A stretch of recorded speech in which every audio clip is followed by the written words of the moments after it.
হয়, মই এতিয়া উপস্থিত আছো যি জলেশ্বৰ বিধানসভা সমষ্টি। এই জলেশ্বৰ বিধানসভা সমষ্টিৰ অন্তৰ্গত যি বান্দৰমাথা আছে, এই বান্দৰমাথা নামৰ ঠাইখনত মই উপস্থিত আছো। প্ৰথমতে মই প্ৰাগ নিউজৰ দৰ্শকক এটা দৃশ্য দেখুৱাৰ কাৰণে যত্ন কৰিম। আমাৰ সতীৰ্থই দেখুৱাব।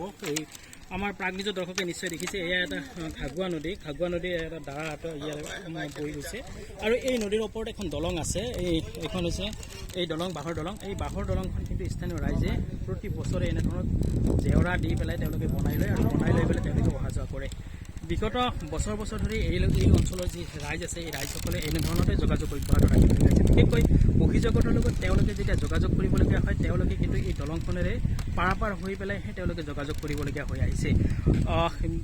যি বান্দৰমাথাৰ যি এই দলংখনৰ যিটো মূৰ আমাৰ প্ৰাগ নিউজৰ দৰ্শকে দেখিছে, এটা মূৰৰ ফালে অৰ্থাৎ চৈবাৰীলৈকে যোৱা হয় আৰু আনটো ফালেৰে গৌৰনগৰলৈকে যোৱা হয়। এই দুটা পথ, এই দুই পথেৰে তেওঁলোকে যি বহিৰাজ্য আছে, এই বহিৰাজ্যৰ লগত তেওঁলোকে যোগাযোগ কৰিবলগীয়া হৈ আহিছে।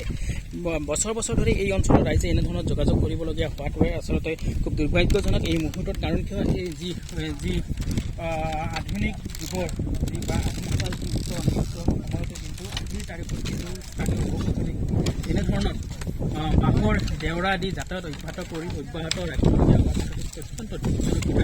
আৰু এই মুহূৰ্তত আমাৰ ইয়াতে একাংশ স্থানীয় লোক উপস্থিত আছে আৰু এই লোকসকলৰ পৰা পোনে জনাৰ কাৰণে চেষ্টা কৰিম আচলতে তেওঁলোকে কিমান বছৰ ধৰি এনেধৰণৰ অহা যোৱা অব্যাহত ৰাখিছে আৰু যিগৰাকী স্থানীয় বিধায়ক আচলতে বিধায়কবিলাকে কেনেধৰণৰ উন্নয়নৰ ক্ষেত্ৰত কেনেধৰণৰ কাম কৰিছে সেই ক্ষেত্ৰত জনাৰ কাৰণে মই আপোনাক ক'লে দাদা, আপোনাৰ নিশ্চয় ইয়াতে কিমান বছৰ ধৰি এই দলংখন এনেধৰণৰ আছে? এইটো আগৰ পৰাই 65 বছৰমান হ'ব। এনেধৰণৰে আছে। ক'ৰ পৰা ক'লৈকে যায়? এইটো ইয়াৰ পৰা এই চৈবাৰী হস্পিটাল, এইপিনে দি লক্ষীপুৰ যোৱা যায় আৰু এইপিনে এইটো ৰাস্তা গ'ল এই ইহঁত হাজদোবাৰ লক্ষীপুৰ যোৱা যায়।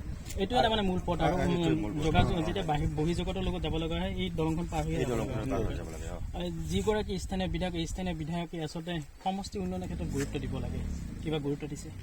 এইটোতো প্ৰত্যেক বছৰতে আহি কিনে কয় ব্ৰিজটো আমি বনাই দিম, ক'ত পিছততো আৰু বনাই নিদিয়ে। প্ৰতিগৰাকী বিধায়কে তেনেকৈ কয়, এনেকৈ কয়, কোনেও নিদিয়ে।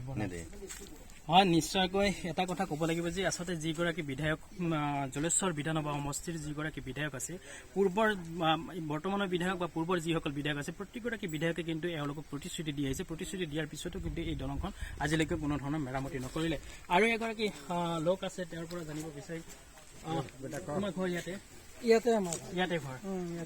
এই যে অসুবিধা হৈ আছে, যি গড়কাপ্তানি বিভাগ আছে, গড়কাপ্তানি বিভাগক অৱগত কৰা হৈছে নহয়? নাই হৈছে। আপোনাৰ 5 বছৰ মূৰে আহে বিধায়ক আহে, কৰিম, ব্ৰিজটো কৰি দিম, তোমালোকে ৰাইজে ভোট দিয়া, ব্ৰিজটো কৰি দিম। আৰু 5 বছৰ ভোট নিয়াৰ পিছত আৰু নাহে, কোনোদিন নাহে। নাই আৰু আহে নাই।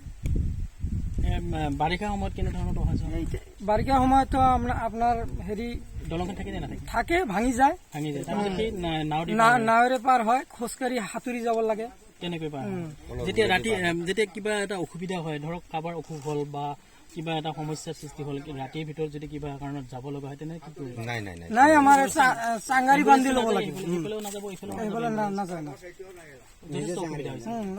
হয়, নিশ্চিতভাৱে খুব অশান্তিকৰ এক পৰিৱেশত এওঁলোকে বাস কৰি আছে বছৰ ধৰি, আৰু যাৰ ফলত কিন্তু এওঁলোকে ক্ষোভিত হোৱা পৰিলক্ষিত হৈছে।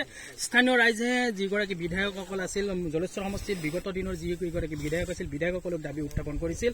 যি গড়কাপ্তানি বিভাগ আছে, গড়কাপ্তানি বিভাগক দাবী উত্থাপন কৰিছিল। দাবী উত্থাপন কৰাৰ পিছতো কিন্তু তেওঁলোকে আজিলৈকে গুৰুত্ব নিদিলে। এতিয়া এইসকল ৰাইজে আচলতে এনেধৰণৰ সদায় জমৰ যাতনা ভুগি তেওঁলোকে যি যোগাযোগ অব্যাহত ৰাখিবলগীয়া হৈছে, সেয়া কিন্তু খুব আশ্চৰ্যজনক কথা। আৰু এই ক্ষেত্ৰত যি বৰ্তমানত যি বিজেপি নেতৃত্বাধীন যি চৰকাৰ, এই চৰকাৰখনে আচলতে কেনেধৰণৰ পদক্ষেপ গ্ৰহণ কৰে, সেয়া হ'ব লক্ষণীয়।